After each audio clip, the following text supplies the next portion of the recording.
আজকে যে টপিকটা আলোচনা করব মাধ্যমিকে অল্প একটুখানি জাস্ট ছুঁয়ে এসছো একটুখানি, কিন্তু বেশিরভাগ জিনিসটাই এই 11-এ তোমাদের এখন শিখতে হবে। কি সেই টপিকটা হচ্ছে সেট।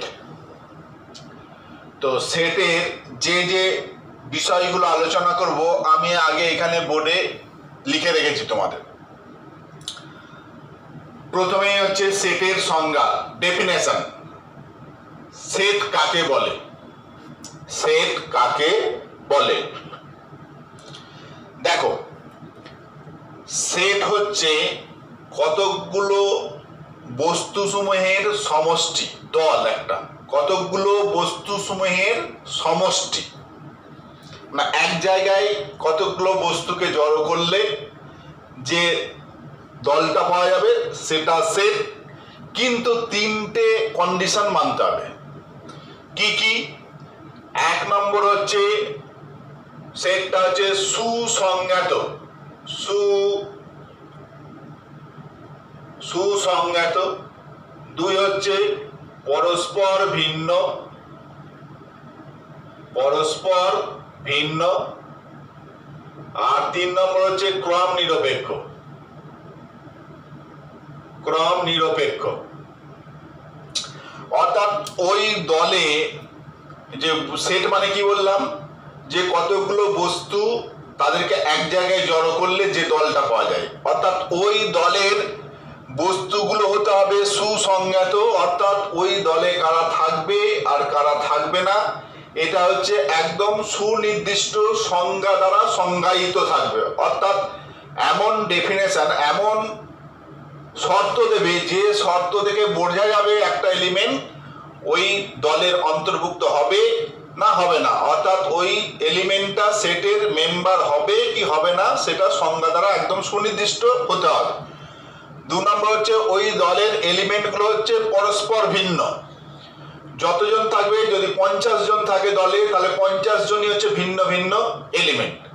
যদি 4 জন থাকে 4 জনই হচ্ছে ভিন্ন ভিন্ন, অর্থাৎ দলের সেটের এলিমেন্টগুলো হচ্ছে পরস্পর ভিন্ন হবে। আর ক্রম নিরপেক্ষ, অর্থাৎ দলের মধ্যে এইরকম ব্যাপার থাকবে না যে কে আগে বসবে, কে পরে, কে মাঝখানে, কে শেষে, এরকম ব্যাপার নয়, যে খুশি যেখানে খুশি থাকতে পারে। অর্থাৎ একসঙ্গে যদি বলি যে কতগুলো বস্তুসমূহ যদি সুসংজ্ঞাত, ক্রম নিরপেক্ষ, পরস্পর ভিন্ন বস্তুসমূহের সমষ্টিকে বলা হবে সেট। এখন এই সুসংজ্ঞাত এই কথাটা একটু ক্লিয়ার ডিটেলস বললে ভালো বুঝতে হবে। ধরো আমি বললাম যে আলামিন মিশনের মেমারি শাখার ক্লাস 11 সায়েন্সের যে সমস্ত ছাত্রছাত্রীরা পড়ে তাদের যে দল সেটা একটা সেট। কি বললাম? আলামিন মিশনের মেমারি শাখার 11 সায়েন্সের যে সমস্ত ছাত্রছাত্রীরা পড়ে তাদের দলটা হচ্ছে একটা সেট। তাহলে দেখো সুসংজ্ঞাত হলো কিনা, কোনো একজন ছেলে বা কোনো একজন মেয়ে সেটের অন্তর্ভুক্ত হবে কি হবে না একদম সুনির্দিষ্ট। কারণ ওই ছেলে বা মেয়েটাকে দেখবো যে সে আলামিন মিশনের মেমারি শাখার একাদশ শ্রেণীতে বিজ্ঞান বিভাগে পড়ে কি পড়ে না। যদি পড়ে তাহলে সেটার অন্তর্ভুক্ত হবে, যদি না পড়ে তাহলে সেটার অন্তর্ভুক্ত হবে না। এবং ওই যে দলটাতে যারা 11 সায়েন্সে পড়ছো তারা দেখো সবাই পরস্পর ভিন্ন, একই জন তো দুবার নেই, পরস্পর ভিন্ন আর ক্রম নিরপেক্ষ, তোমাদের মধ্যে ক্রমের কোনো ব্যাপার নেই। সুতরাং এটা একটা সেট হলো। কিন্তু যদি বলি যে আলামিন মিশনে একাদশ শ্রেণীতে মেমারি শাখায় একাদশ শ্রেণীতে পড়ে ভালো ছেলে মেয়েগুলোর দল, ভালো ছেলে মেয়েগুলোর সমষ্টি, এটা সেট। তাহলে বলো এটা সেট হবে কিনা?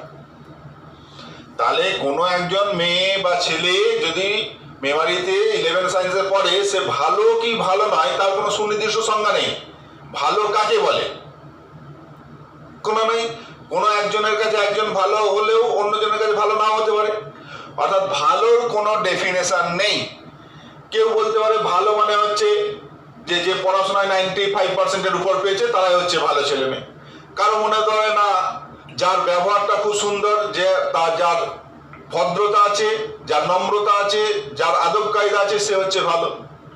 কেউ বলতে পারে না যা বেশ লম্বা চওড়া দেখতে শুনতে ভালো সে হচ্ছে ভালো। সুতরাং ভালোটা কি তার কোনো সুনির্দিষ্ট সংজ্ঞা নেই। অতএব এই ভালো ছেলেগুলোর সমষ্টি এটা কিন্তু সেট হবে না, এটা কিন্তু সেট হবে না। তেমনি যদি বলি আমি যে গরম গরম তেলে ভাজা, গরম তেলে ভাজার যে সমষ্টি সেটা একটা সেট।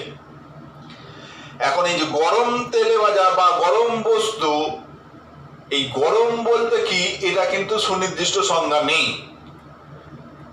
যে তোমরা দেখেছো যে তেলে ভাজা চপ বা বেগুনি কিনতে গিয়ে যে কিনে খাচ্ছে সে বলছে কখন ভেজেছো গো, এখন ঠান্ডা হয়ে গেছে। আর দোকানদার বলছে এই তো ভাজলাম বাবু, এই গরমই আছে তো। তাহলে দোকানদারের কাছে ওটা গরম, আর যে খরিদ্দার খাচ্ছে তার কাছে ওটা গরম নয়, ঠান্ডা হয়ে গেছে। সুতরাং গরম বলে কেন, যদি বলে দেওয়া হয় যে 30°C তাপমাত্রার বেশি যদি হয় তাকে আমি গরম বলবো, তাহলে ওই চপ বা বেগুনিটাকে দেখতে হবে যে টেম্পারেচারটা কত। যদি দেখা যায় 30°-র বেশি তাহলে সেটার অন্তর্ভুক্ত হবে, যদি না হয় তাহলে হবে না। সুতরাং গরম গরম, ভালো ভালো বা সুন্দর সুন্দর এই যত অ্যাডজেক্টিভ বলা টার্ম আছে, যদি বলি সুন্দর ফুলগুলোর যে কালেকশন সেটা একটা সেট। এখন সুন্দর ফুলকে সুন্দর, সুন্দরের কোনো ডেফিনেশন নেই, কারো কাছে সুন্দর কারো কাছে সুন্দর নয়। তাহলে এই যত অ্যাডজেক্টিভ বলা টার্ম আছে এই দিয়ে যদি সংজ্ঞা দেওয়া হয় তাহলে কিন্তু সংজ্ঞাটা ঠিকঠাক হবে না। বোঝা গেল? সুসংজ্ঞাটা মানে মানে এমন শর্তটা দিয়ে দেবে যে শর্তে একদম হয় সেটা অন্তর্ভুক্ত হবে, না হলে হবে না। এইরকম হবে না যে হতেও পারে নাও পারে, এরকম ব্যাপারটা থাকবে না। অর্থাৎ সেটের সংজ্ঞাটা এমন থাকবে ডেফিনেশনটা যাতে করে কোনো একটা এলিমেন্ট ওর অন্তর্ভুক্ত হবে কি হবে না। যদি বলি যে 1 থেকে 10-এর মধ্যে সংখ্যা, 1 থেকে 10-এর মধ্যে পূর্ণ সংখ্যা, 1 থেকে 10-এর মধ্যে পূর্ণ সংখ্যা, তাহলে যদি কেউ বলে যে 6, এটা সেটার অন্তর্ভুক্ত হবে কি হবে না? অবশ্যই, কারণ এটা 1 থেকে 10-এর মধ্যে এবং পূর্ণ সংখ্যা। যদি বলি যে 3-এর 4, তাহলে এটা সেটার অন্তর্ভুক্ত হবে কি হবে না? না, হবে না, কারণ বলা আছে কি এটা 1 থেকে 10-এর মধ্যে এবং পূর্ণ সংখ্যা হতে হবে। যদি বলি যে 15, তাহলে এটা যদিও পূর্ণ সংখ্যা কিন্তু 1 থেকে 10-এর মধ্যে নয়, সুতরাং এটা সেটার অন্তর্ভুক্ত হবে না। বুঝতে পেরেছ? কিন্তু যদি বলি যে 1 থেকে 10-এর মধ্যে যে সংখ্যাটা ভালো, তাহলে যে সংখ্যাটা ভালো, ভালো বলে ওর মধ্যে কোনো সংখ্যা নেই। ভালো আবার কি সংখ্যা? কারো মনে হতে পারে না 9 সংখ্যাটা আমার জন্য ভালো, কারো মনে হতে পারে না 10 ওইটা আমার জন্য ভালো। এখন বিভিন্ন জনের জন্য বিভিন্ন রকম ভালো হতে পারে, কিন্তু এই ভালো ম্যাথে কিন্তু কোনো সংজ্ঞা নেই। ঠিক আছে? যদি বলি 1 থেকে 10-এর মধ্যে পূর্ণবর্গ সংখ্যা, তাহলে তখন দেখো 6 আর ওই সেটের অন্তর্ভুক্ত হবে না। যদি সংজ্ঞাটা দিই 1 থেকে 10-এর মধ্যে পূর্ণবর্গ সংখ্যা, তাহলে 6 সেটের অন্তর্ভুক্ত হবে না, 9 সেটের অন্তর্ভুক্ত হবে, 10 সেটের অন্তর্ভুক্ত হবে না, যেহেতু 10টা পূর্ণবর্গ নয়, যেহেতু 6টা পূর্ণবর্গ নয়। তাহলে 1 থেকে 10 পর্যন্ত যদি পূর্ণবর্গ সংখ্যা বলি তাহলে কে কে মেম্বার হবে? 1 হবে, 4 হবে আর 9 হবে। 1, 4, 9, 3টে। ঠিক আছে? তাহলে সেটের সংজ্ঞা হলো যে প্রথম হচ্ছে সুসংজ্ঞাত হবে, যারা মেম্বার তারা পরস্পর ভিন্ন হবে আর তাদের মধ্যে কোনো সিকোয়েন্স থাকবে না, অর্থাৎ ক্রমের ব্যাপার থাকবে না। এটা হচ্ছে সেট। বেশ, এবার সেট লেখার পদ্ধতি। সেট লেখার পদ্ধতি প্রথম কথা বলি, সেটকে ইংরেজিতে আমরা ক্যাপিটাল A, B, C এই ইংরেজি বড় হাতের অক্ষর দিয়ে আমরা সেটকে চিহ্নিত করি এবং সেটকে লেখা হয় যে এইরকম একটা দ্বিতীয় বন্ধনী তার ভিতরে এলিমেন্ট লেখা হয়, দ্বিতীয় বন্ধনী তার ভিতরে এলিমেন্ট লেখা হয়। এটা হচ্ছে সেট লেখার পদ্ধতি। তো সেট লেখার পদ্ধতি দু রকম আছে, একটা হচ্ছে ছক বন্দীকরণ পদ্ধতি, রোস্টার বা ছক বন্দীকরণ পদ্ধতি, আর একটা হচ্ছে ধর্মভিত্তিক পদ্ধতি। কি বললাম? রোস্টার বা ছক বন্দীকরণ পদ্ধতি। রস্টার বা ছক বন্দীকরণ পদ্ধতিটা কি না, এই পদ্ধতিতে সেট লিখলে মেম্বারগুলোকে ডাইরেক্ট একদম কে মেম্বার সেই মেম্বারগুলো উল্লেখ থাকবে। যদি বলি 1 থেকে 10 পর্যন্ত পূর্ণবর্গ সংখ্যা, তাহলে 1 থেকে সংখ্যাটা দিয়েছিলাম 1 থেকে 10 পর্যন্ত পূর্ণবর্গ সংখ্যা, 1 থেকে 10 পর্যন্ত, 1-এর থেকে বেশি বা সমান, 10-এর সমান বা 10-এর থেকে কম, এর মধ্যে যত পূর্ণবর্গ সংখ্যা আছে সেইগুলো হচ্ছে সেট। তাহলে ছক বন্দীকরণ পদ্ধতিতে যদি লিখতে চাই তাহলে এই মেম্বারটাকে কি লিখবো না 1 থাকবে, 4 থাকবে আর 9 থাকবে, এই তিনটে হচ্ছে মেম্বার। এই যে লিখলাম এই পদ্ধতিটাকে বলা হয় ছক বন্দীকরণ পদ্ধতি। আর একটা পদ্ধতি হচ্ছে ধর্মভিত্তিক পদ্ধতি। ধর্মভিত্তিক পদ্ধতি কি, ধর্মভিত্তিক পদ্ধতি এইটাই লিখবো কিরকম, সেটটা না এক্স, সেটের মেম্বারগুলোকে না সেটের মেম্বারগুলো এক্স। এইবার এক্সটা কি ধর্ম পালন করছে সেইটা এখানে লেখা হয় যে এক্স পূর্ণ সংখ্যা, এক্স পূর্ণ বর্গ সংখ্যা, পূর্ণবর্গ সংখ্যা এবং 1 less than equal to x less than equal to 10। এইটাও যা এটাও তাই, দুভাবে লিখেছি দেখো। এইটাতে ডাইরেক্ট এলিমেন্ট গুলোকে উল্লেখ করেছি যে এ সেটের মেম্বার কারা 1, 4, 9, আর এখানে এলিমেন্টটাকে ডাইরেক্ট উল্লেখ করিনি, তার পরিবর্তে এলিমেন্টের ধর্মটাকে লিখেছি যে এলিমেন্টটা হচ্ছে এক্স হবে, এক্সটা কি রুল মানবে বা কি ধর্ম পালন করবে না এক্সটা হচ্ছে পূর্ণবর্গ সংখ্যা হবে যেটা 1 এবং 10-এর মধ্যে হবে। এইটা হচ্ছে এই যে লেখার পদ্ধতি, এই পদ্ধতিটাকে বলা হয় ধর্মভিত্তিক পদ্ধতি, এই পদ্ধতিটাকে বলা হয় ধর্মভিত্তিক পদ্ধতি। আর এই যে এইভাবে লিখলাম এইটাকে বলা হয় রোস্টার বা ছক বন্দীকরণ পদ্ধতি। সেট লেখার এই দুটো পদ্ধতি, ঠিক আছে। একটা হচ্ছে রোস্টার বা ছক বন্দীকরণ পদ্ধতি মানে হচ্ছে ডাইরেক্ট এলিমেন্ট গুলোকে লেখা, ডাইরেক্ট এলিমেন্ট গুলোকে লেখা, ঠিক আছে। ধরো আমি বললাম যে মিশনে মেমারি শাখার 11 যত ছাত্রছাত্রী পড়ে সেইটা, এখন এইটাকে যদি আমি এই ছক বন্দীকরণ পদ্ধতি লিখতে চাই তাহলে কি লিখতে হবে, প্রত্যেকের সেখানে আলাদা আলাদা নাম, রেজিস্ট্রেশন নাম্বার লিখতে হবে, নাম লিখে দাও প্রত্যেকের নাম। আর ধর্মভিত্তিক পদ্ধতিতে লিখলে কি লিখবো যে এক্স, এক্সটা কি, এক্স হচ্ছে মেমারি শাখায় 11 শ্রেণীতে মিশনের পরে এরকম ছাত্রছাত্রী, ঠিক আছে। তাহলে সেট লেখার পদ্ধতি দু রকম, এক হচ্ছে ডাইরেক্ট এলিমেন্ট গুলোকে উল্লেখ করে, এইটা হচ্ছে রোস্টার বা ছক বন্দীকরণ পদ্ধতি, আর এটা হচ্ছে ধর্মভিত্তিক পদ্ধতি। এখন সব সেটকে তুমি এই রোস্টার বা ছক বন্দীকরণ পদ্ধতিতে তুমি লিখতে পারবে না, সব সেটকে এই ছক বন্দীকরণ পদ্ধতিতে লিখতে পারা যায় না। যদি আমি সেটটা বলতাম যে সেটের মেম্বার কারা না 1 থেকে 10 এর মধ্যে যত স্বাভাবিক সংখ্যা আছে, এই 1 থেকে 10 এর মধ্যে যত বাস্তব সংখ্যা আছে, 1 থেকে 10 পর্যন্ত যত বাস্তব সংখ্যা আছে সেইটা হচ্ছে সেট, তাই সেই মেম্বারগুলো হচ্ছে সেটের মেম্বার। তাহলে 1 থেকে 10 এর মধ্যে বাস্তব সংখ্যা কতগুলো আছে কেউ গুণে শেষ করতে পারবে? 1, 2, 3, 4 এগুলো তো পূর্ণ হলোই, তারপর 1-এর 2, 1-এর 3, 1-এর 4, 1-এর 5, 1-এর 100, 1-এর 1000, 1-এর 1 কোটি, কোনো শেষ হবে? তাহলে কেউ যদি এইটাকে ছক বন্দীকরণ পদ্ধতিতে লিখতে চায় তাহলে এখানে লিখে তুমি কোনোদিন শেষ করতে পারবে না, এলিমেন্ট গুলো কোনোদিন শেষ হবে না। 1 থেকে 10 এর মধ্যে অসীম সংখ্যক এলিমেন্ট আছে। এখন সব যে ছক বন্দীকরণ মানে কি বললাম না প্রত্যেকের এখানে উল্লেখ থাকবে, যতজন মেম্বার থাকবে সব মেম্বার গুলোকে এখানে উল্লেখ থাকবে। তাহলে 1 থেকে 10 এর মধ্যে যত তোমার বাস্তব সংখ্যা আছে কেউ যদি বলে না আমি ওইভাবেই লিখবো তাহলে কিয়ামত এসে যাবে, তার লেখা শেষ হবে না, সে তখনও লিখে যাচ্ছে কারণ তখনও শেষ করতে পারেনি আর শেষ হবেও না কোনোদিন।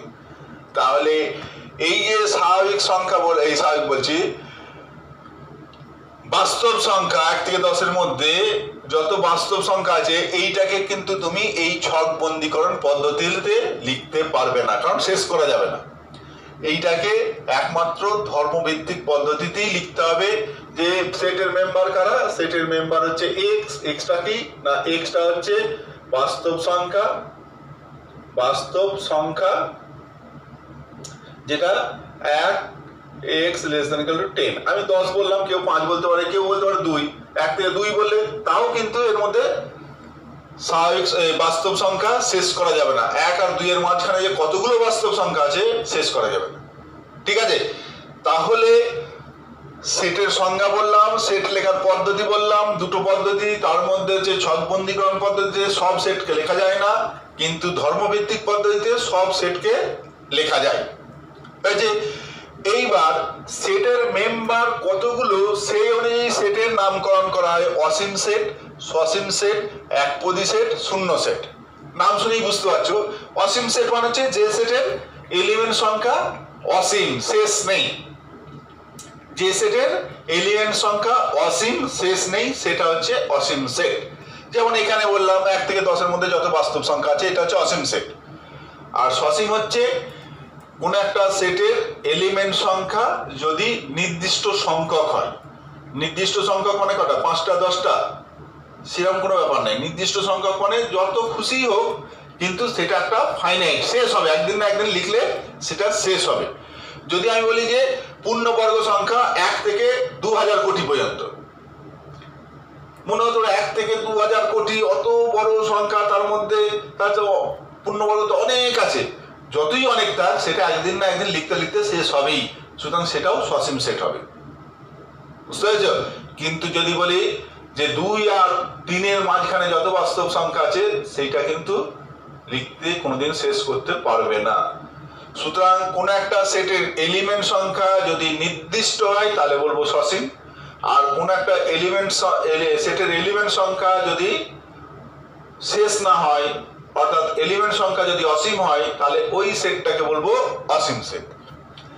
একপদী সেট, একপদী সেট মানে হচ্ছে কোন একটা সেটের যদি মেম্বার সংখ্যা একটাই থাকে, কোন একটা সেটের মেম্বার সংখ্যা যদি একটাই হয় তাহলে সেইটাকে বলা হয় একপদী সেট।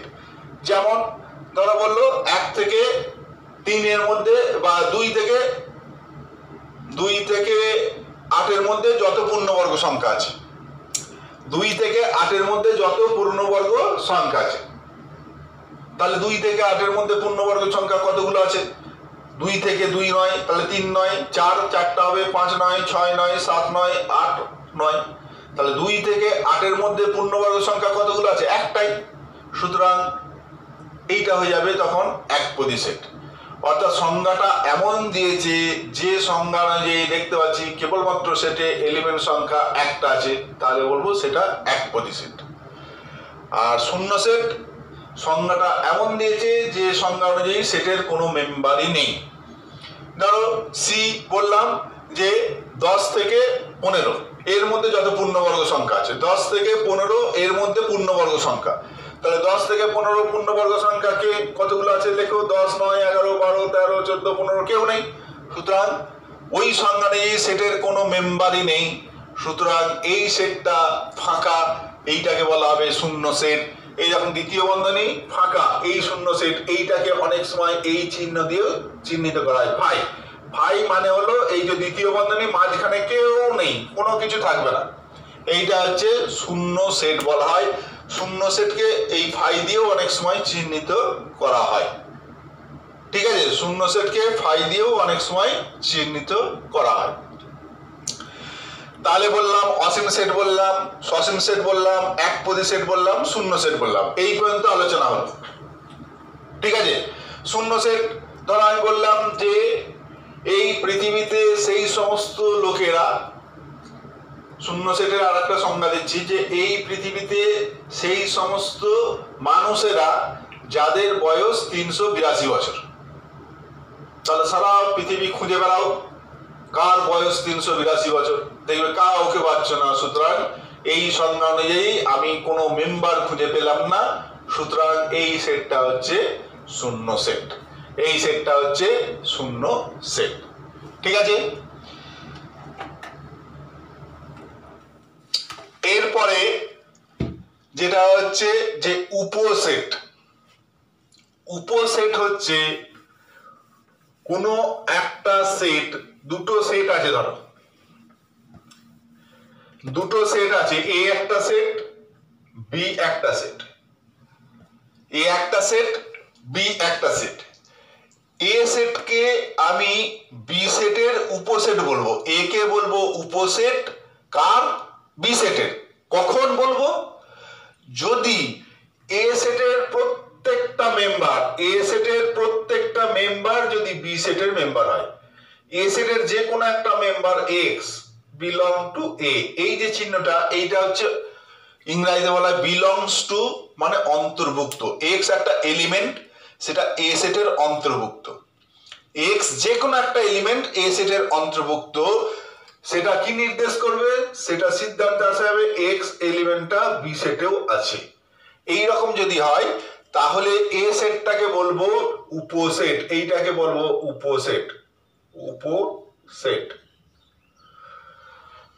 উপ মানে ছোট, উপসেট। যেমন উদাহরণ, যে বি সেটটাকে বললাম, যে বি সেটটাকে বললাম যে এক্স কারা, এক্স হচ্ছে আমি মিশনেই বলছি মেমারি ব্রাঞ্চের, মেমারি ব্রাঞ্চে 11 সায়েন্সের যে সমস্ত পড়ে তাদের সমষ্টি, তাদের কালেকশনটা হচ্ছে বি সেটটা। আর এ সেটটাকে কারা বললাম, এ সেটটাকে বললাম এক্স কারা, মেমারিতে 11 সায়েন্স, ধরো গার্লসই বললাম বা বয়েজ, যে কোনো একটা দিলাম, গার্লস বা বয়েজ। তো প্রথমে গার্লসই ধরো বললাম, তাহলে এইটা একটা সেট। তাহলে এ সেটের মেম্বার কারা? যারা মেমারি ব্রাঞ্চে 11 সায়েন্সে মেয়েরা পড়ছে, সেই সেটটা হচ্ছে এ সেট। বি সেটে কারা বললাম? মেমারি ব্রাঞ্চে 11 সায়েন্সে পড়ছে, এরকম, তাতে ছেলেও হতে পারে মেয়েও হতে পারে। তাহলে দেখো এ সেটের যারা অন্তর্ভুক্ত, এ সেটের যারা মেম্বার, তারা অবশ্যই বি সেটে, কারণ যে সমস্ত 11 সায়েন্সের মেয়েরা আছে তারা তো 11 সায়েন্সের যারা পড়ছে তাদের মধ্যে তো অবশ্যই আছে। সুতরাং এই মেম্বাররা এই সেটের এক্স থাকুক, ওয়াই থাকুক, জেড থাকুক, যেই থাকুক, রেনা, ফাতেমা, আমিনা, যেই থাকুক, সে এই সেটেও থাকবে। ঠিক একই রকম ভাবে যদি 11 সায়েন্সের ছেলেরা বলি যে এ সেটটা হচ্ছে 11 সায়েন্সের যে সমস্ত ছেলেরা পড়ে সেই সেটটা হচ্ছে এ সেট, আর বি সেটটা হচ্ছে 11 যারা পড়ে তারা সবাই ছেলেও হতে পারে মেয়েও হতে পারে।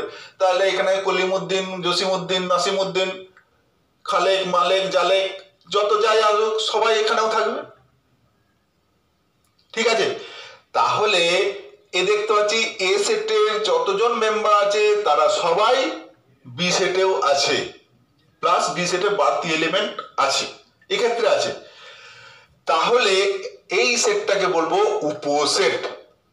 তাহলে উপসেট হতে গেলে কি হতে হবে না, যেটা উপসেট হবে তার প্রত্যেকটা মেম্বার, যদি ওতে যদি 100 খানা এলিমেন্ট থাকে, তার মধ্যে যদি 99 খানা মেম্বার দেখলাম এই সেটে আছে, একখানা মেম্বার, এখানে একখানা মেম্বার পেলাম যেটা এই সেটে নেই, তাহলেও কিন্তু উপসেট আর বলবো না, আর বলা যাবে না। উপসেট হতে গেলে এই বাম দিকের সেটটার প্রত্যেকটা মেম্বার 100 খানা থাক, 1000 খানা থাক, 5000 খানা থাক, 1 কোটি খানা থাক, যদি 1 কোটি খানা থাকে তাহলে 1 কোটিটা মেম্বারই এই সেটের মেম্বার হতে হবে, তবে বলবো এই সেটটাকে উপসেট। ক্লিয়ার? কোন একটা সেটকে উপসেট অন্য একটা সেটের কখন বলবো না, ওই সেটের যেটা উপসেট বলবো তার প্রত্যেকটা মেম্বার যদি ওই ডান দিকে সেটের মেম্বার হয়। ঠিক আছে, উপসেট। আর অধিসেট হচ্ছে এই ডান দিকের, এইটাকে বলা হয় অধিসেট। এইটাকে উপ মানে ছোট, অধি মানে বড়, অধিক মানে কি বেশি, বড়, অধিসেট। তো উপসেট যে কোনো সেট তার নিজের সবসময় উপসেট। এ সেটটা এ সেটের উপসেট হবেই, এ সেটটা এ সেটের উপসেট। উপসেটের এইটা হচ্ছে চিহ্ন, এই যে এইরকম, এইটা হচ্ছে উপসেটের চিহ্ন, এই দিকটা ছোট, এই দিকটা বড়। যেমন এইটা লেস দ্যান মানে তোমরা জানো যে যে দিকটা জয়েন্ট থাকে এইটা ছোট আর এই দিকটা বড়, এই দিকটা বড়, আস্তে আস্তে আস্তে আস্তে ছোট হতে হতে এই দিকটা ছোট হয়, তাহলে এইটাই এই চিহ্নটা কি এইরকম হয়ে গেছে, এইটাকে উপসেটের চিহ্ন বলা হয়। তাহলে এটা যদি উপসেট হয় তাহলে বি, এখন এই উপসেট কখন বলবো বললাম, যে এর প্রত্যেকটা মেম্বার যদি এর মেম্বার হয়, তাহলে এখানে দেখো এ সেটের প্রত্যেকটা মেম্বার ডান দিকে এ সেটের সেই তারাই তো আছে, সুতরাং কোন একটা মেম্বার এখানে খুঁজে পাবে কি যেটা এখানে নেই, কারণ এখানে যে মেম্বারটা আছে সেটা এখানেও আছে, সুতরাং এ সেটের উপসেট হবেই, ঠিক আছে, এ সেটের উপসেট হবেই। কিন্তু এই যে আগের যে উদাহরণটা দিলাম যে 11 সায়েন্সের ছাত্রছাত্রীরা হচ্ছে বি সেট, আর এ সেটটা 11 সায়েন্সের হয় ছেলে কিংবা মেয়ে, এটা হচ্ছে এ সেট। তাহলে এই ক্ষেত্রে দেখতে পাচ্ছিলাম বি সেটের আরো বাড়তি এলিমেন্টও আছে। এই সেটটার ক্ষেত্রে এখানেও যা এলিমেন্ট আছে এখানেও তাই এলিমেন্ট আছে, ঠিক আছে। তো এইটাকে যথার্থ উপসেট বলে না, সাবসেট ইকুয়াল লেখা হয়, সাবসেট ইকুয়াল। যেমন লেস দ্যান ইকুয়াল টু, যদি বলে যে x less than equal to y, তাহলে এক্স এর মান আর ওয়াই এর মানের সম্বন্ধে কি সিদ্ধান্তে আসা যায়, যে এক্স এর মানটা ওয়াই এর মানের সমান হতে পারে, আবার এক্স এর মানটা ওয়াই এর মানের থেকে ছোটও হতে পারে, কিন্তু কেউ গ্যারান্টি দিয়ে বলতে পারবে না যে এক্স এর মানটা ওয়াই এর মানের থেকে সবসময় ছোট হবে, কারণ এই সমান চিহ্নটা আছে মানে কখনো কখনো সমানও হয়ে যেতে পারে, এটাকে লেস দ্যান ইকুয়াল বলা হয়। ঠিক এইটাকে বলা হয় এ সাবসেট ইকুয়াল, মানে হচ্ছে এই বাঁ দিকের সেটটা যদি এইটাও বলি আমি, তার মানে এখানে বলা যায় যে এই বাম দিকের সেটটা এলিমেন্ট গুলো আর ডান দিকের সেটটার এলিমেন্ট গুলো ইকুয়াল হলেও হতে পারে, ইকুয়াল হলেও হতে পারে, আবার কখনো কখনো বি এর মেম্বার বেশি হলেও হতে পারে, যেমন লেস দ্যান আর লেস দ্যান ইকুয়াল টুর মধ্যে।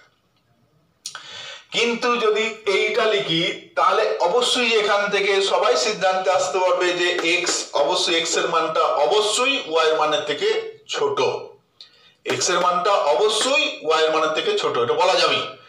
ঠিক একই রকম ভাবে এই যদি ইকুয়াল চিহ্নটা না দেয় তাহলে এইটাকে বলা হয় প্রপার সাবসেট, যথার্থ উপসেট, যথার্থ উপসেট। অর্থাৎ এইটা যদি হয় তাহলে জানবে এ সেটের যারা আছে তারা তো এখানে আছে, এখানে কম করে হলেও একটা এলিমেন্ট হলেও বেশি আছে এর থেকে, তবেই তো এ বড়,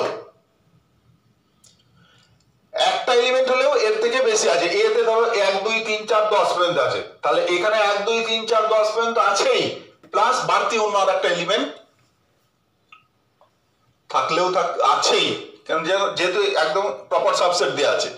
কিন্তু যদি সাবসেট ইকুয়াল দেওয়া হয় তাহলে এটা 1 2 3 4 5 6 10 পর্যন্ত আছেই, বাড়তি কেউ থাকতেও পারে নাও পারে, তাহলে এইটা হচ্ছে সাবসেট ইকুয়াল বলা হয়। আর যদি ইকুয়াল চিহ্নটা না হয় তাহলে এইটাকে তখন বলা হয় যথার্থ উপসেট, আর এটা যথার্থ অধিসেট, যথার্থ উপসেট যথার্থ অধিসেট।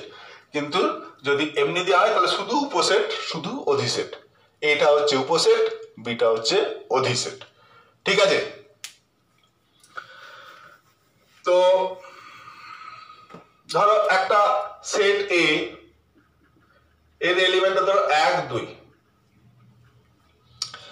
তো এর কতগুলো উপসেট আছে, এটা একটা সেট, এর উপসেট কতগুলো আছে। 1 নম্বর হচ্ছে এই সেটটা দেখো এর উপসেট, কারণ এর যা মেম্বার সেটা এখানে এ সেটে আছে, এটা একটা উপসেট। তেমনি 2 যদি নেই তাহলে এটাও একটা উপসেট, তেমনি 1 2 এটাও এর উপসেট, আর 5 এটাও এর উপসেট। 5 মানে হচ্ছে কি কেউ নেই এখানে, তাহলে এইটা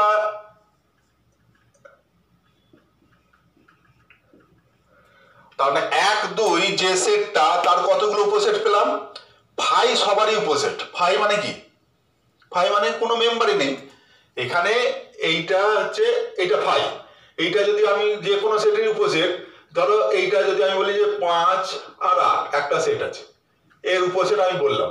এবার কেউ যদি আমায় বলে যে না আপনি ভুল বলেছেন, তাহলে তাকে প্রমাণ করে দিতে হবে যে আমি যা বলেছি সেটা ভুল, তার মানে এখানে একটা এলিমেন্ট খুঁজে বার করতে হবে যেটা এখানে নেই, তবেই তো সে বলবে এর উপসেট নয়। উপসেট নয় প্রমাণ করতে গেলে কি করতে হবে, বাম দিকের সেটে অন্তত একটা এলিমেন্ট খুঁজে পাবে যেটা ডান দিকের সেটের এলিমেন্ট নয়, তাহলে বলবো ওর উপসেট নয়। তাহলে আমি বলবো তুমি খুঁজে দাও এখান থেকে, এই বাম দিকের সেটের একটা এলিমেন্ট তুমি খুঁজে বার করো যেটা এই সেটে নেই, কারণ বাম দিকের সেটের কেউই তো নেই, তো কোনো এলিমেন্টই খুঁজে পাবে না, তাহলে সে প্রমাণ করে দিতে পারবেই না যে এখানকার কোনো এলিমেন্ট এখানে নেই।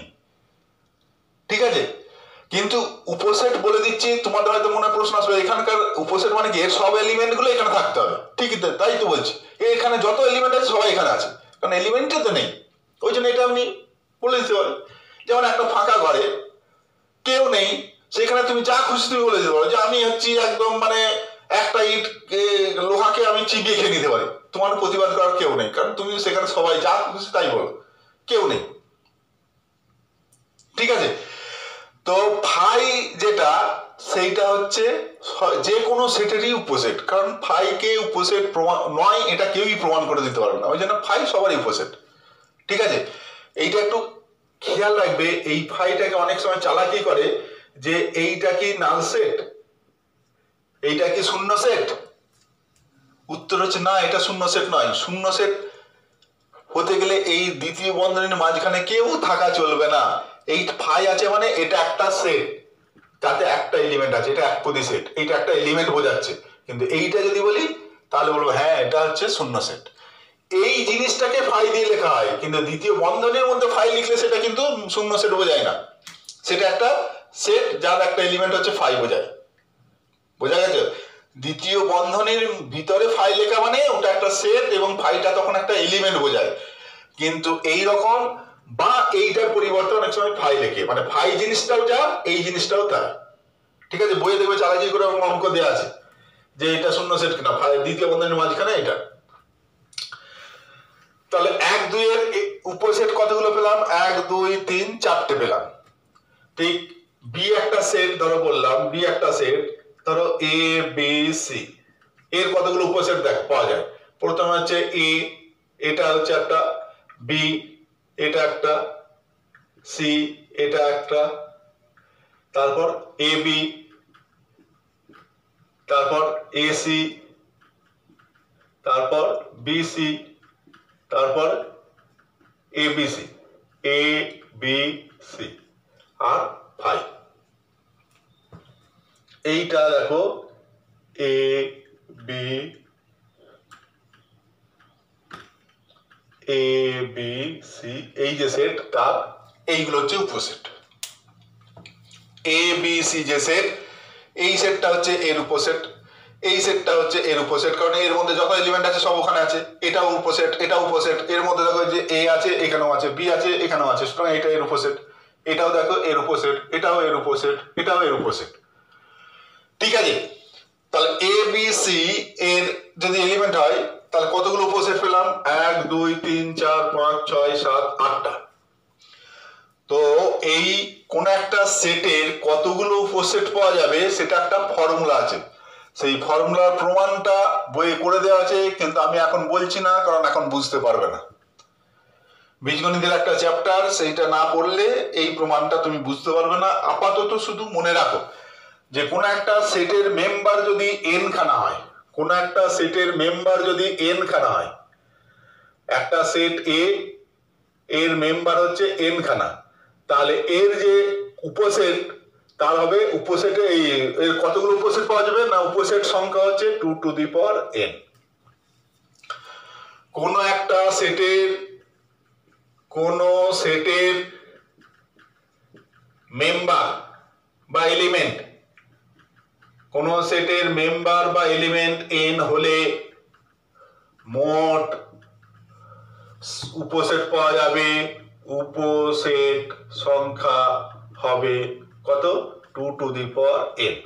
যেমন এ সেট এর কতগুলো মেম্বার ছিল, দুটো, একটা দুটো, তাহলে এর উপসেট দেখো 2 to the power 2, 2 to the পাওয়ার 2 মানে 4, এই যে 1 2 3 4, এখানে মেম্বার 1 2 3টে, তাহলে এর মেম্বার দেখো 2 টু দি পাওয়ার 3 মানে 2 টু দি পাওয়ার 3 মানে 8, 1 2 3 4 5 6 7 8। শুধু মনে রাখো যে কোন একটা সেট তার মেম্বার যদি 10 খানা হয় তাহলে ওর মোট উপসেট পাওয়া যাবে 2 টু দি পাওয়ার 10 খানা। কোন একটা সেট তার মেম্বার সংখ্যা যদি 6 খানা হয় তাহলে তার মোট উপসেট সংখ্যা পাওয়া যাবে 2 টু দি পাওয়ার 6। ঠিক আছে, তো এই যে উপসেট যেগুলো পাওয়া গেল, এই উপসেট গুলো নিয়ে যে সেটটা, এই সেটটাকে বলা হয় সূচক সেট, পাওয়ার সেট অফ এ। এইটা যদি এ সেট হয়, এইটাকে যদি এই বি সেট, এটা বি সেট বলেছি তো, তাহলে পাওয়ার সেট অফ বি। সূচক সেট কাকে বলে?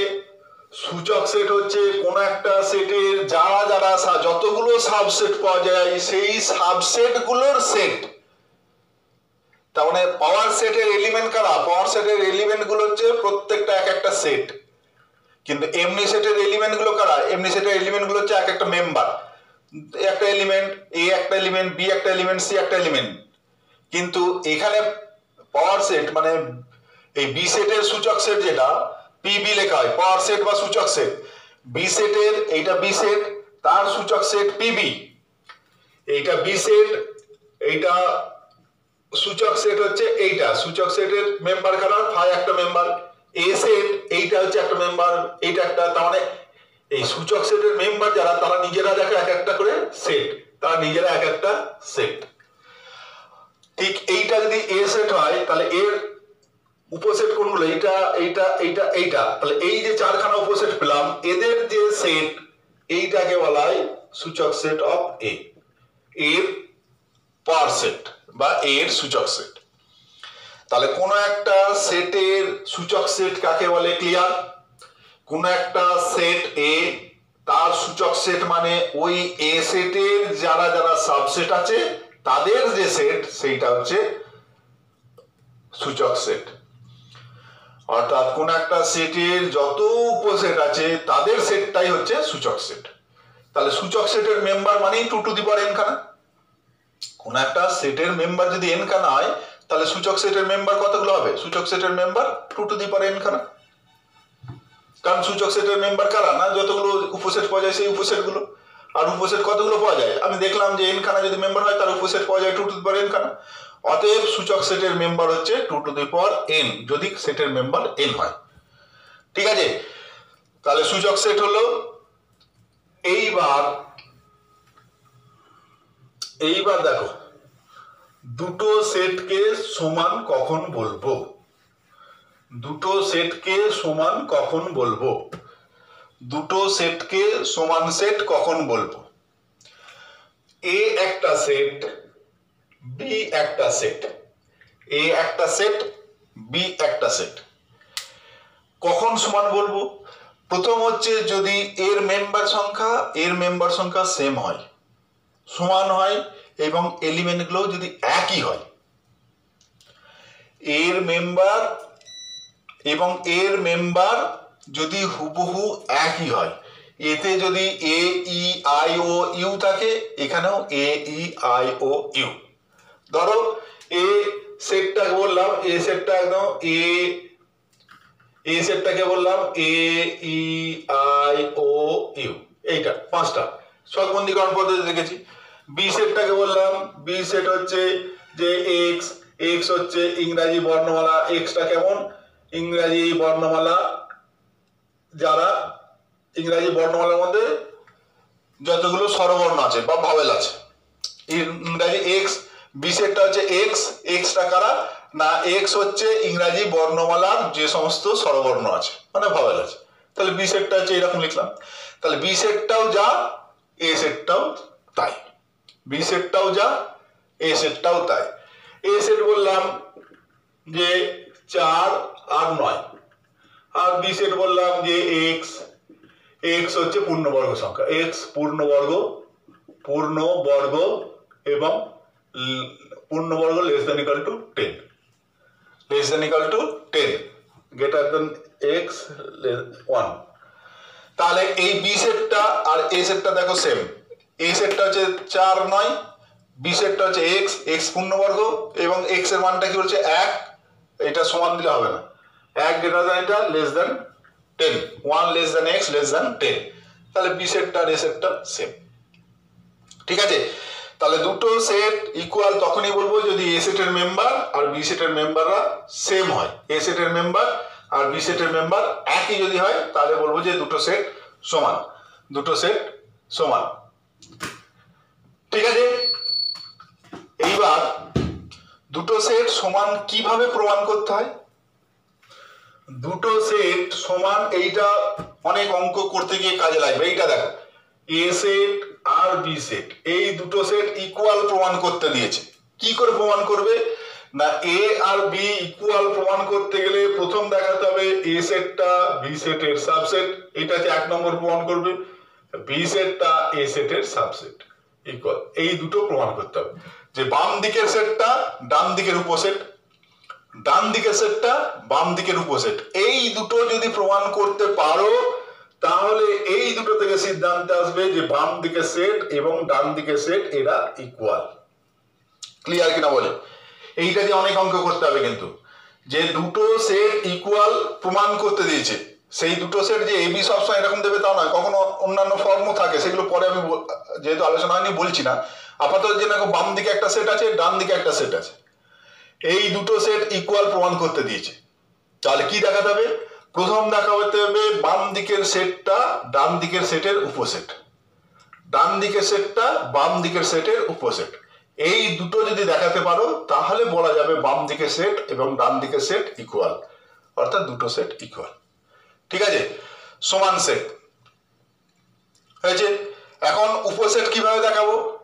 যে বাম দিকের সেটটা এর উপসেট, ধরো এই সেটটা এর উপসেট দেখাতে বলেছে, আমি দেখাতে চাইছি, তাহলে যেটা করতে হবে যে কোনো একটা এলিমেন্ট এক্স ধরে নেবো যে এ সেটে আছে, এর মধ্যে যে কোনো একটা এলিমেন্ট হলো এক্স।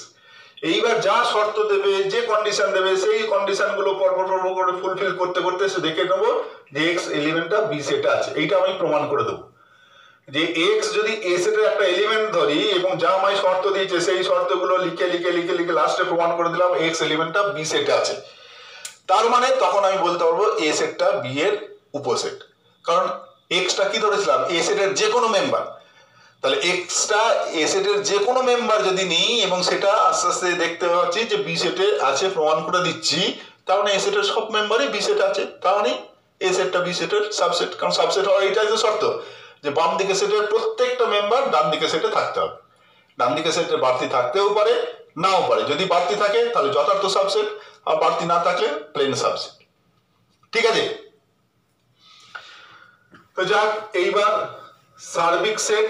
সার্বিক সেট হচ্ছে এক বা একাধিক সেট যদি কোনো একটা সেটের সাবসেট হয়। এ বি সি, ধরো এ একটা সেট, বি একটা সেট, সি একটা সেট, এরা সবাই হচ্ছে ইউ সেটের উপসেট, অর্থাৎ এটা ইউ সেটের উপসেট, বিটা ইউ সেটের উপসেট, সিটা ইউ সেটের উপসেট। এই ইউটাকে বলা হয় সার্বিক সেট বা ইউনিভার্সাল সেট। ইউ লেখা হয় বা অনেক সময় এস ও লেখা হয়, ইউনিভার্সাল সেট বা সার্বিক সেট। ইউ এ লেখা হয়, এস ও লেখা হয়। কোনো একটা নির্দিষ্ট সংজ্ঞার জন্য যদি একাধিক সেট পাওয়া যায় তাহলে ওই একাধিক সেটগুলো, একটা নির্দিষ্ট একাধিক সেটগুলো কোনো একটা পার্টিকুলার সেটের যদি সাবসেট হয় তাহলে সেই সাবসেট, সেই সুপার সেট বা অধিসেটটাকে বলবো যে সার্বিক সেট। যেমন ধরো যে 1 থেকে 10-এর মধ্যে পূর্ণবর্গ সংখ্যা, 1 থেকে 10-এর মধ্যে স্বাভাবিক সংখ্যা, 1 থেকে 50-এর মধ্যে তোমার যে মূলত সংখ্যা, 1 থেকে 100-এর মধ্যে ধরো যে যুগ্ম সংখ্যা ইত্যাদি অনেকগুলো সেট দিয়েছে। এবার সবগুলোকে মিলে সবগুলোই কোন কি সেটের সাবসেট হবে? যদি আমি বলি যে 1 থেকে 100 পর্যন্ত যে সেট, সেইটাকে আমি সার্বিক সেট বললাম। মানে সবাই দেখো ওর সাবসেট, যে 1 থেকে 10-এর মধ্যে পূর্ণবর্গ সংখ্যাটাও 1 থেকে 100-এর মধ্যে যে সেট তার সাবসেট, 1 থেকে 100 পর্যন্ত যে যুগ্ম সংখ্যার সেট সেটাও ওর সাবসেট, 1 থেকে স্বাভাবিক সংখ্যার সেট সেটাও সাবসেট, সবাই ওর সাবসেট। আমি 1 থেকে 100 পর্যন্ত ধরলাম, কেউ যদি বলে 1 থেকে 500 পর্যন্ত সেটটাকে আমি সার্বিক সেট ধরবো, তাও কোনো অসুবিধা নেই। অর্থাৎ সার্বিক সেট হচ্ছে যে একাধিক যে সেটগুলো তার সবাই যদি এর সাবসেট হয়, সার্বিক সেট। পূরক সেট। পূরক সেট, পূরক সেট হচ্ছে, পূরক সেট কোন একটা সেট বাদ দিয়ে যা বাইরে পড়ে থাকবে সেটাই হচ্ছে তার পূরক সেট। যে ধরো এইটা সার্বিক সেট হলো, আমি সেটটাকে এরকম একটা চিহ্ন দিয়ে বক্স দিয়ে, এটা হচ্ছে ইউনিভার্সাল সেট, এর মধ্যে এই একটা সেট আছে, এটা হচ্ছে এ সেট, এইখানে এই একটা সেট আছে, এইটা হচ্ছে ধরো বি সেট, এইটা হচ্ছে সি সেট, এইটা হচ্ছে ধরো ডি সেট, এইটা হচ্ছে ই সেট। তাহলে A B C D E পাঁচখানা সেট নিয়েছি, A B C D E পাঁচটা সেট নিয়েছি। এই সবগুলোই দেখো এই যে বক্সটা তার সাবসেট, মানে এই বক্সটার একটা অংশ। এ সেটটা ওই বক্সটার ভিতরে ঢুকে আছে, তার মানে এ সেটটা এর সাবসেট, বি সেটটা এর সাবসেট, সি সেটটা এর সাবসেট, ডি সেটটা এর সাবসেট, ই সেটটা এর সাবসেট। তাহলে ইউটা হচ্ছে ইউনিভার্সাল সেট। এখন এ সেট এর পূরক সেট মানে হচ্ছে এই যে এ সেট, এর এই এ সেটটা ছাড়া এর বাইরে টোটাল জায়গাটা হচ্ছে এ সেটের পূরক সেট। অর্থাৎ এ সেটের মেম্বার যদি এখানে হয়, এইগুলো হচ্ছে এ সেটের মেম্বার, তাহলে এ কমপ্লিমেন্ট বা এর পূরক সেট এ সি লেখা হয়, এ ড্যাশ লেখা হয়, এ কমপ্লিমেন্ট লেখা হয়, এইটা হচ্ছে পূরক সেট। এর মেম্বার কারা না, এইখানটা ছাড়া বাকি এই জায়গাগুলো হচ্ছে এ কমপ্লিমেন্ট। এগুলো সব হচ্ছে এখানে যত এলিমেন্ট আছে এই বক্সটার ভিতরে, এই সার্কেলটার বাইরে যত এলিমেন্ট সেইগুলো হচ্ছে এই পূরক সেটের মেম্বার। তাহলে একটা সেটের পূরক সেট মানে হচ্ছে ওই সেটটা বাদ দিয়ে যা পড়ে থাকবে, ওই সেটের অংশটুকু বাদ দিয়ে বাকি যা বাইরে পড়ে থাকবে সেইটাই হচ্ছে তার পূরক সেট। তেমনি বি সেটের পূরক সেট মানে কোনটা, বি যে সার্কেলটা দেখতে পাচ্ছ, অর্থাৎ এইখানের এলিমেন্টটাও কিন্তু বি সেটের পূরক সেট হবে না। এই এলিমেন্টগুলো বি সেটের নয়, এইগুলো বি সেটের এলিমেন্ট, পূরক সেটের নয়। বি এর যে পূরক সেট সেটা কি, এই সার্কেলটার বাইরেটা হচ্ছে, এইটা হচ্ছে বি এর পূরক সেট, এইটা হচ্ছে বি এর পূরক সেট, এইটা এটা এটা এটা এগুলো সবই বি সেটের পূরক সেট। ঠিক আছে, তাহলে পূরক সেট হচ্ছে যে কোনো একটা সেট তার এলিমেন্ট গুলো ছাড়া বাকি বাইরে যা আছে সবাই হচ্ছে তার পূরক সেট। তাহলে যে কোনো একটা এলিমেন্ট এক্স যদি এ সেটে থাকে, তাহলে এ পূরক সেট এ সি, তাহলে এক্স এলিমেন্টটা কি নিশ্চয়ই এ পূরক সেটে নেই, কারণ এখানে থাকা মানে এখানে নেই। ঠিক আছে, তেমনি যদি বলে যে ওয়াই এলিমেন্টটা এ সেটে নেই, তার মানে জানতে হবে ওয়াই এলিমেন্টটা এর পূরক সেট আছে। কোন একটা এলিমেন্ট যদি একটা সেটে থাকে তাহলে সেই এলিমেন্টটা ওর পূরক সেটে থাকবে না। আবার কোনো একটা এলিমেন্ট যদি কোনো একটা সেটে না থাকে তাহলে সেটা অবশ্যই তার পূরক সেটে থাকবে, কারণ এ সেট আর এর পূরক সেট মিলিয়ে হচ্ছে ইউনিভার্সাল সেট। এ সেটটা আর এর পূরক সেটটা যদি যোগ করি টোটালটা দেখো এই বক্সটা হয়ে যাবে ইউনিভার্সাল সেট। বি সেট এবং বি এর যে পূরক সেট মানে বি যে সার্কেলটা আর এর সার্কেলের বাইরেটা মিলে টোটাল ইউনিভার্সাল সেট হবে। ঠিক আছে, তাহলে কোন একটা এলিমেন্ট হয় বি সেটে থাকবে কিংবা তার পূরক সেটে থাকবে। কোন একটা এলিমেন্ট হয় বি সেটে থাকবে অথবা তার পূরক সেটে। একটা এলিমেন্ট যদি এখানে থাকে তাহলে বলবো ওর পূরক সেটে আছে, যদি এখানে থাকে তাহলে বি সেটে আছে। ঠিক আছে, তাহলে একটা এলিমেন্ট হয় বি সেটে থাকবে অথবা তার পূরক সেটে থাকবে। ঠিক আছে, ঠিক একই একটা এলিমেন্ট হয় এ সেটে থাকবে কিংবা এর পূরক সেটে থাকবে। একটা এলিমেন্ট এ সেটে থাকা মানে সেটা ওর পূরক সেটে নেই, আর এ সেটে নেই মানে তার মানে পূরক সেটে আছে। ঠিক আছে, পূরক সেট। তো এই পর্যন্ত হলো সেট সংজ্ঞা, সেট লেখার পদ্ধতি, অসীম সেট, সসীম সেট, একপদী সেট, শূন্য সেট, উপসেট, যথার্থ উপসেট, অধিসেট, আর উপসেট সংখ্যা কতগুলো পাওয়া যায়, সূচক সেট কাকে বলে, সমান সেট কখন বলে কাকে বলে এবং সমান সেট কিভাবে প্রমাণ করতে হয়, সার্বিক সেট কাকে বলে, পূরক সেট কাকে বলে, এই পর্যন্ত আপাতত আলোচনা করলাম। বাকি যেটা আছে পরের ক্লাসে বলছি। তো দু একটা অঙ্ক করলে হতো, দাঁড়াও দেখি।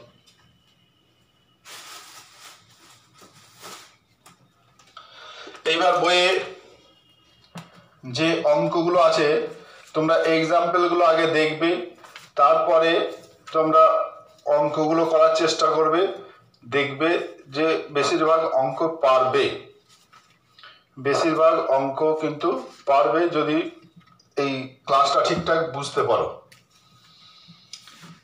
দেখো